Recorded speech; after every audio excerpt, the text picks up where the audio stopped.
Hello students, मैं वैभव अपने channel निबेड़ knob में आपका स्वागत करता हूं। ये चैनल 10th, 11th और 12th क्लास के मैथ्स सब्जेक्ट के लिए डेडिकेटेड है।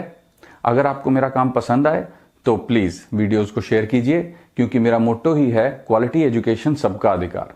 और अगर आप पूरा सिलेबस कवर करना चाहते हैं तो आप मेरे चैनल को सब्सक्राइब करके प्लेलिस्ट में जाके चैप्टर वाइज, क्लास वाइज सारे वीडियोस की प्लेलिस्ट चेक कर सकते हैं। और अब तो आप निबेड़ नॉब को इंस्टाग्राम पे भी फॉलो कर सकते हैं। तो चलिए आज का लेक्चर शुरू करें। फ्रेंड्स, एक्सरसाइज 11.2 के पहले 13 क्वेश्चन हमने कर लिए थे। ये है क्वेश्चन नंबर 14, जो कि इस चैप्टर का मोस्ट इंपॉर्टेंट क्वेश्चन है। मोस्ट इंपॉर्टेंट, ये 6 मार्क्स का पेपर में आता ही होता है, इसलिए इसको तैयार करना मत भूलना। और इजी भी बहुत है। क्वेश्चन तुम देख ही रहे हो, क्या है? Find the shortest distance between the lines. अब हम लाइंस की बात कर रहे हैं, shortest distance between the lines की बात कर रहे हैं। क्वेश्चन तो मैं सिखा ही दूंगा, लेकिन इसका कंसेप्ट समझ लो कि क्या है। Shortest distance between the line का क्या मतलब है?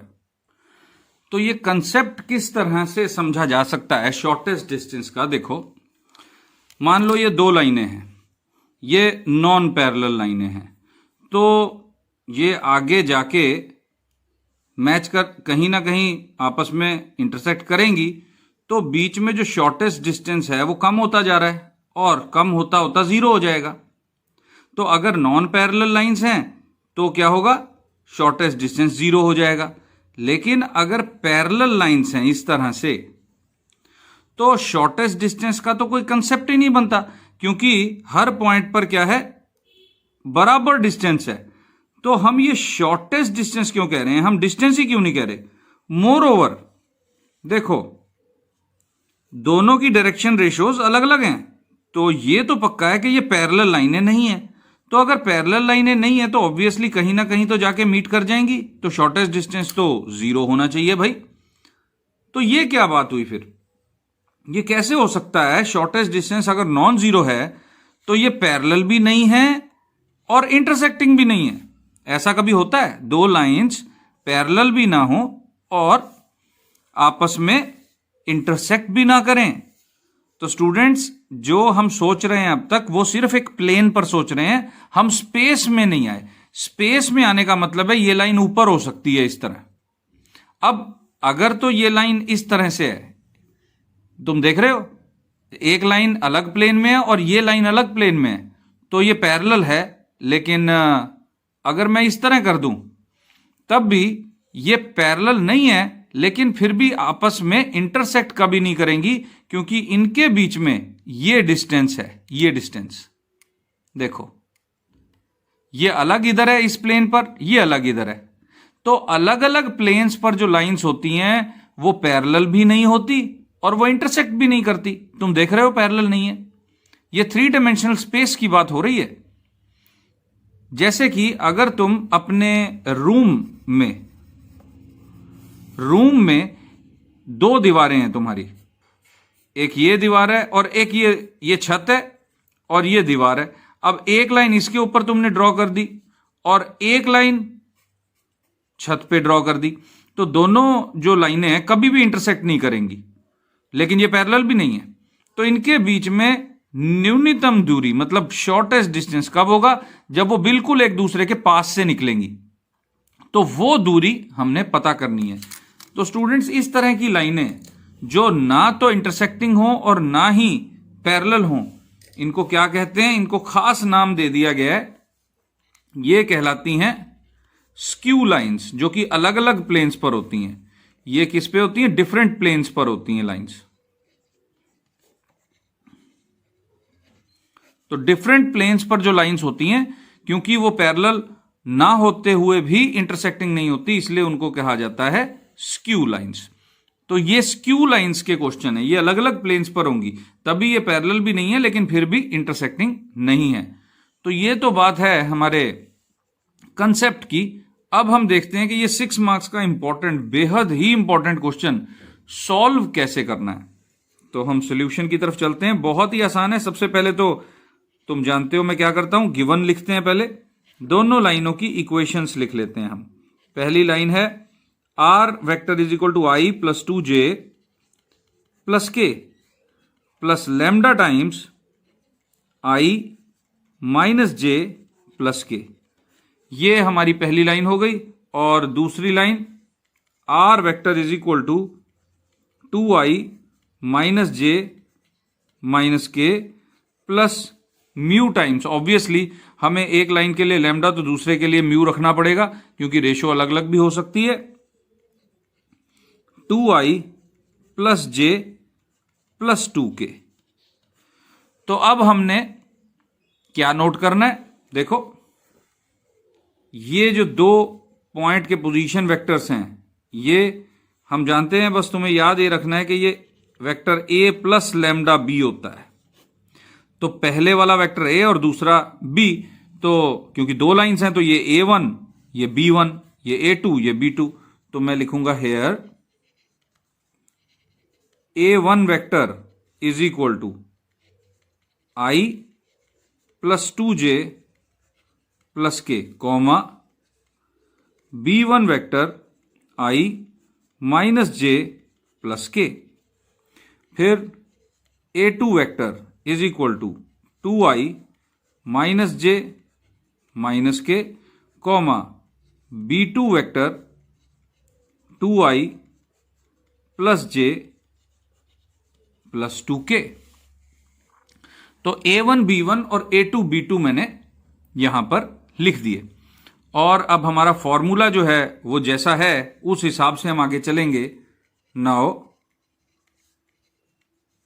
a2 minus a1 is equal to, देखो a2 में से a1 माइनस करो, i वाला i में से, j वाला j में से, k वाला k में से, तो 2 माइनस 1 1, तो 1i minus j minus 2j यानी माइनस 3j माइनस के यानी माइनस 2k। तो ये तो हो गया a2 माइनस a1। अब हमने b1 और b2 का क्रॉस प्रोडक्ट कैलकुलेट करना है।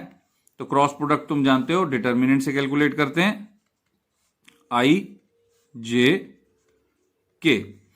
b1 के कंपोनेंट्स जो हैं वो पहली रो बन जाएगी 1 माइनस 1 1। फिर b2 के कंपोनेंट्स दूसरी रो 2 1 2। डिटर्मिनेंट इसको सॉल्व करते हैं, b1 cross b2 is equal to i bracket start, ये रो ये कॉलम छोड़ दो, minus 2 minus 1 minus j bracket start minus j 2 minus 2 plus के, ये रो और ये कॉलम छोड़ दो, 1 माइनस माइनस 2 यानी प्लस 2। तो b1 क्रॉस b2 क्या हो गया, b1 क्रॉस b2 देखो माइनस 3i प्लस 0j, वो लिखने की जरूरत नहीं, प्लस 3k। अब हमने इस वेक्टर का मैग्नीट्यूड कैलकुलेट करना है, b1 क्रॉस b2 का मैग्नीट्यूड यानी 9 प्लस 9 अंडर रूट। तो क्योंकि हम 9 को कॉमन लेके 3 बाहर रख सकते हैं तो 3 अंडर रूट 2, ये b1 क्रॉस b2 का मैग्नीट्यूड आ गया। और अब हमने a2 माइनस a1 जो वेक्टर फाइंड आउट किया था ऊपर, उसका डॉट प्रोडक्ट फाइंड आउट करना है b1 क्रॉस b2 से। तो a2 माइनस a1 कितना आया था, i minus 3j minus 2k dot product with minus 3i plus 3k। तो ये कितना आ गया, देखो i वाला i के साथ मल्टीप्लाई, देखो डॉट प्रोडक्ट करना तुम जानते हो। अब i वाला i के साथ मल्टीप्लाई माइनस 3, j इधर 0 है तो 0, और माइनस 2 इंटू माइनस 3 इंटू 3 यानी माइनस 6 माइनस 9। तो अब हमने ये सब कुछ जो किया है ये किस लिए किया है, अब मैं फॉर्मूला लिखने जा रहा हूं। Now shortest distance is equal to, formula है a2 minus a1 dot product with B1 cross B2 इसका मॉडुलस, क्योंकि ये नंबर आया तो modulus, divided by B1 cross B2 का मैग्नीट्यूड इज इक्वल टू, देखो -9 आया है, ये डॉट प्रोडक्ट, इसका मॉडुलस अपॉन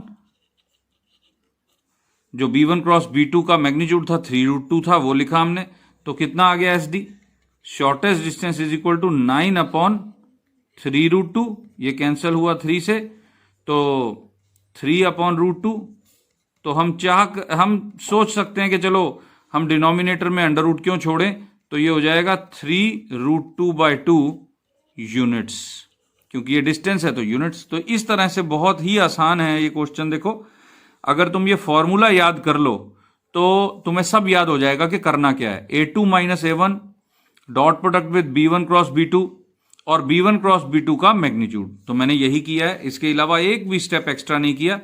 हमने पहले A1 B1 A2 B2 लिख लिए, फिर ये जो फॉर्मूला था A2 - A1 इसके लिए मैंने बनाया A2 - A1, फिर B1 क्रॉस B2 और उसका मैग्नीट्यूड भी हमने हासिल किया, और फिर A2 - A1 और B1 क्रॉस B2 का डॉट प्रोडक्ट भी कर लिया। तो इस तरह से हमने ये नंबर्स इसमें भर दिए। ये फॉर्मूला तुम्हें याद है। अब एक बड़ी बारीक सी बात तुम्हें समझा देता हूं। देखो यहां भी ये 2 लाइनें लगाई हैं और नीचे भी 2 लाइनें लगाई हैं, ये अलग अलग लगाई हैं। मैंने ऐसे नहीं लगाई पूरी एक लाइन इधर और एक लाइन इधर। क्यों?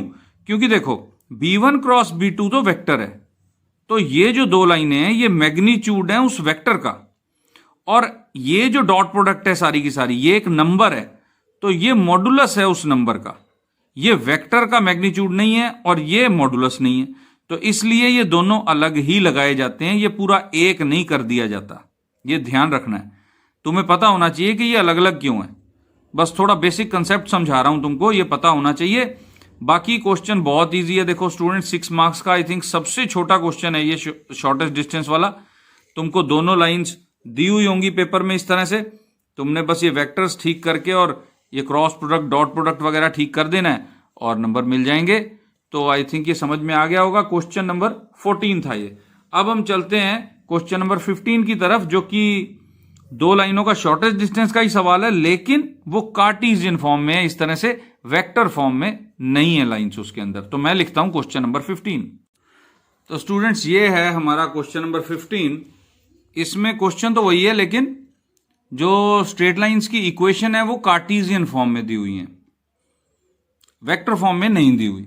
तो हम कैसे प्रोसीड करेंगे बस वही समझना है, बाकी फॉर्मूला तो सेम है। देखो इसको करने के 2 तरीके हैं। या तो हम वही वाला फॉर्मूला अप्लाई कर सकते हैं और वेक्टर फॉर्म में इसको चेंज करके आगे प्रोसीड कर सकते हैं, या फिर हम कार्टेशियन फॉर्म वाला अलग फॉर्मूला करें। तो मेरा सोचना तो ये है कि फॉर्मूले कम से कम याद करने पड़े और क्वेश्चन ज्यादा से ज्यादा हम सॉल्व कर लें। तो हम जो वेक्टर फॉर्म वाला फॉर्मूला है वही दोहराएंगे इसको सॉल्व करते वक्त। तो सॉल्यूशन में सबसे पहले हमने लिखा गिवन, जो हमें 2 लाइनें दी हुई हैं वो हम लिख लेते हैं। x + 1/7 is equal to y + 1/-6 is equal to z + 1/1। That is, अब इसको वेक्टर फॉर्म में चेंज कर लो। बहुत आसान है। देखो ऊपर वाला पॉइंट होता है, पोजीशन वेक्टर बनाओ इसका। पॉइंट कौन सा है? -1, -1, -1। तुम देख रहे हो x - x1 होता है, y - y1 होता है, z - z1 होता है। प्लस लगा हुआ तो साइन चेंज करना है। तो -i -j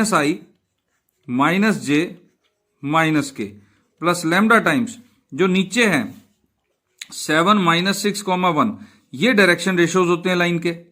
तो इसका भी वेक्टर फॉर्म में लिख लो इसको, 7i - 6j + k। तो हमने इसको वेक्टर फॉर्म में बना लिया, equation number 1।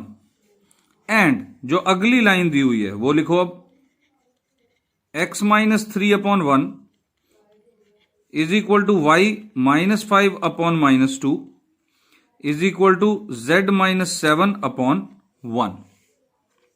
That is r vector is equal to, ये वाले साइन बदल दो, 3i plus 5j plus 7k plus mu times, बस ध्यान ये रखना है कि एक इक्वेशन के लिए अगर हम लैम्डा इस्तेमाल कर रहे हैं तो दूसरे के लिए म्यू इस्तेमाल करेंगे। i माइनस 2j प्लस के, इक्वेशन नंबर 2।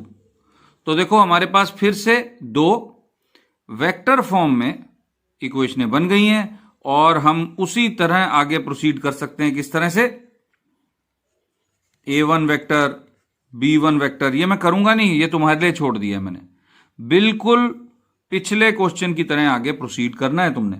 और क्वेश्चन नंबर 16 जो है वो बिल्कुल आइडेंटिकल है क्वेश्चन नंबर 14 से। वेक्टर फॉर्म में दो इक्वेशन दी हुई हैं। हाँ, क्वेश्चन नंबर 17 में तुम्हें करके बताता हूं, उसमें जो दो इक्वेशनें दी हुई हैं शॉर्टेस्ट डिस्टेंस के लिए वो क्या हैं। देखो क्वेश्चन नंबर 17 में मैं गिवन से स्टार्ट करता हूं, है तो ये शॉर्टेस्ट डिस्टेंस का ही क्वेश्चन।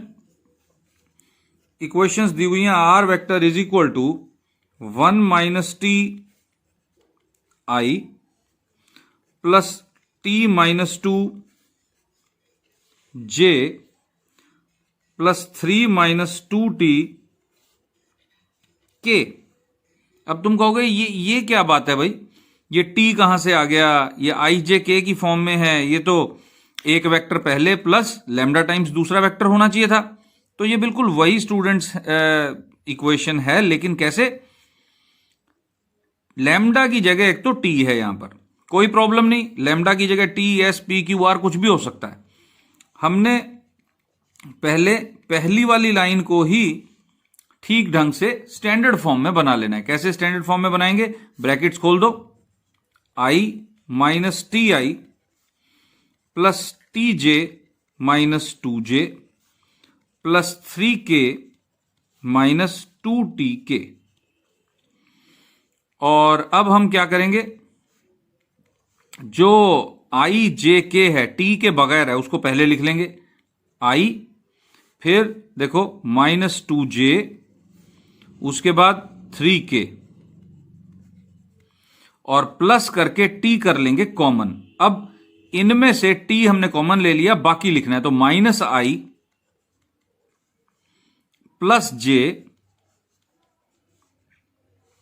और माइनस 2k। आई थिंक समझ में आ गया होगा। ये एक इक्वेशन बन गई, इक्वेशन नंबर 1। एंड अगली इक्वेशन दी हुई है, r is equal to s plus 1i plus 2s minus 1j minus 2s plus 1k। तो इसमें भी ब्रैकेट ओपन कर देते हैं, which implies r is equal to s i plus i plus 2sj minus j minus 2sk minus k। तो पहले हमने बगैर s वाले लिखने हैं। देखो जैसे ये i, उसके बाद माइनस j, उसके बाद माइनस के, प्लस s ले लेना है कॉमन। अब तो s के अलावा जो है वो हमने ब्रैकेट के अंदर लिखना है i, उसके बाद प्लस 2s है j के साथ, तो प्लस 2j, क्योंकि s तो हमने कॉमन ले लिया, बाहर लिख दिया, फिर ये माइनस 2k। तो इक्वेशन नंबर 2। तो अब हम ये स्टैंडर्ड फॉर्म में इक्वेशन नंबर 1 और 2 बना लिया हमने। तो हम कहेंगे from 1 and 2 we get vector a1 कितना हो गया? देखो वेक्टर a1 हो गया ये वाला vector i minus 2j plus 3k, comma vector b1 क्या हो गया इक्वेशन नंबर 1 में, जो डायरेक्शन रेशियोज का वेक्टर है, ये वाला वेक्टर। फिर a2 वेक्टर क्या हो गया इक्वेशन नंबर 2 में, पोजीशन वेक्टर है जो i minus j minus k, और vector b2 is equal to direction ratios का वेक्टर इक्वेशन नंबर 2 में तो इसके बाद तो स्टूडेंट्स फिर वही सब कुछ है जो मैंने अभी करके दिखाया था। शॉर्टेस्ट डिस्टेंस का फॉर्मूला मैं एक बार फिर लिख देता हूं, A2 minus A1 dot product with B1 cross B2। Vector का निशान बिल्कुल लगाना मत भूलना, डॉट की जगह डॉट जरूर लगाना है, बगैर लिखे डॉट लगाए नहीं बात बनेगी, क्रॉस की जगह तो क्रॉस ही लगेगा, अपॉन B1 क्रॉस B2 जो वेक्टर है उसका मैग्नीट्यूड, और ये जो नंबर आएगा इसका मॉडुलस। तो इसलिए ये मॉडुलस अलग लगता है और ये मैग्नीट्यूड अलग। तो ये फॉर्मूला है। तो इसके बाद क्या हम करते हैं, नाउ A2 माइनस A1 लिखो, फिर B1 क्रॉस B2 करो, उसका मैग्नीट्यूड करो, डॉट प्रोडक्ट निकाल के इसमें पुट कर दो, बस। और ये बहुत ही इंपॉर्टेंट क्वेश्चंस हैं स्टूडेंट, बहुत ही इंपॉर्टेंट। ये 6 मार्क्स के क्वेश्चन पेपर में आ ही जाते हैं तकरीबन हर साल छोड़ के एक दिन, और हर साल चॉइस में भी आ जाते हैं। तो इसका तो सबसे ज्यादा चांस है, और क्वेश्चन बहुत छोटा और आसान है, तो तुमने करना जरूर है ये। तो ये बहुत ही इंपॉर्टेंट क्वेश्चन मैंने तुम्हें करवा दिया है। अब इसके बाद हमारे पास जो टॉपिक है वो है प्लेन, वेरी इंपॉर्टेंट टॉपिक। उसमें भी 6 मार्क्स के बहुत क्वेश्चन है, लेकिन वो अब मैं सोचता हूं कि पहले शॉर्टेस्ट डिस्टेंस की तुम तैयारी कर लो, वो हम बाद में शुरू करेंगे। तो अब मैं अपना ये जो वीडियो है ये अगर मैं खत्म करूंगा तो तुम जानते हो कि पहले मैं क्या कहूंगा। मैं अब रिक्वेस्ट करूंगा स्टूडेंट्स के कमेंट सेक्शन में जाके इस वीडियो को 1 to 5 के स्केल पर जरूर रेट करो। अगर सब कुछ समझ में आ गया तो 5, अदरवाइज 1। और अगर तुम्हें पसंद आया है तो लाइक करो और शेयर भी करो। शेयर क्यों करना है, क्योंकि हमारा मोटो क्या है, क्वालिटी एजुकेशन सबका अधिकार। और अगर तुम अपने फ्रेंड्स को, कजन्स को, अपने छोटे भाई बहनों को और अपने खुद को भी ट्यूशन के बोझ से मुक्त करना चाहते हो, क्योंकि इसमें तुम्हारा टाइम जाता है, प्लस तुम्हारे पेरेंट्स का मेहनत का कमाया पैसा भी चला जाता है, इन दोनों को बचाना चाहते हो, तो मेरे चैनल को ऑब्वियसली फ्री में सब्सक्राइब कर सकते हो तुम। वो लाल बटन जो सब्सक्राइब वाला है उसे प्रेस कर दो, सब्सक्राइब हो गया, बस इतना ही करना है।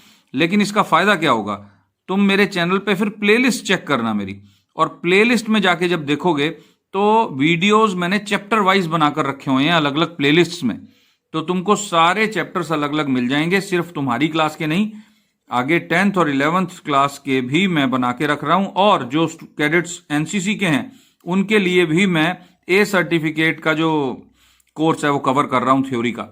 तो एनसीसी हो, 10th क्लास हो, 11th क्लास हो, आगे फ्यूचर मैंने सोचा है कि 9th क्लास भी ऊपर अपलोड मैं करूंगा।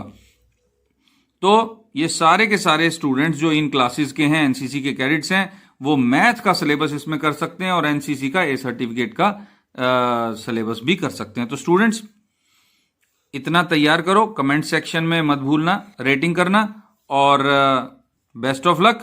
अब हम मिलेंगे अगले वीडियो में। Thank you for watching.